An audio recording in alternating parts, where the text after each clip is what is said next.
السلام علیکم ورحمۃ اللہ وبرکاتہ۔ بسم اللہ الرحمن الرحیم۔ پاکستان زندہ باد۔ اگر انسان تھوڑی دیر کے لیے سوچے کہ میری مرضی ہے، میں جو بھی کرنا ہے میں کروں گا یا کروں گی، تو یہ مرضی کس نے دی؟ یہ جسم، یہ سوچ یا عقل، یہ اتنی بڑی بڑی نعمتیں یہ جس نے دی، اگر آپ اسی کے نافرمان ہیں تو آپ کس کے وفادار ہیں؟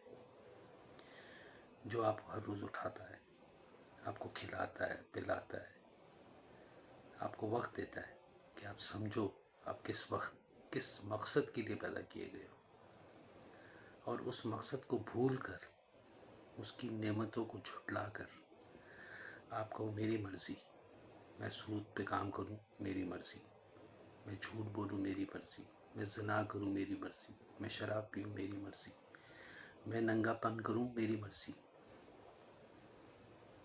یا میرا جسم میری مرضی۔ یہ جسم، یہ سوچ، یہ عقل، یہ جس نے دی ہے، اسی نے آپ کو حکم دیا ہے کہ آپ اپنی حیا کی حفاظت کرو، آپ اپنی مال کی حفاظت کرو، آپ اپنے جو ہے ایمان کی حفاظت کرو، اپنی سوچ کی حفاظت کرو، اپنی آنکھوں کی حفاظت کرو، اپنے اعمال کی حفاظت کرو۔ اور اسی ذات کی ناشکری کرتے ہوئے ہم ہر وہ گناہ کرتے ہیں، اور اس پہ پھر ہم فخر بھی محسوس کرتے ہیں۔ اس نے ایک حسن دیا، اس میں تبدیلی لے آتے ہیں۔ اس نے اگر ایک جنس دی، اس میں تبدیلی لے آتے ہیں۔ اتنے ناشکرے ہو گئے۔ مرد ہے تو وہ کہتے ہیں مجھے عورت بننا ہے، عورت کو شوق ہے مردوں کی طرح بننا۔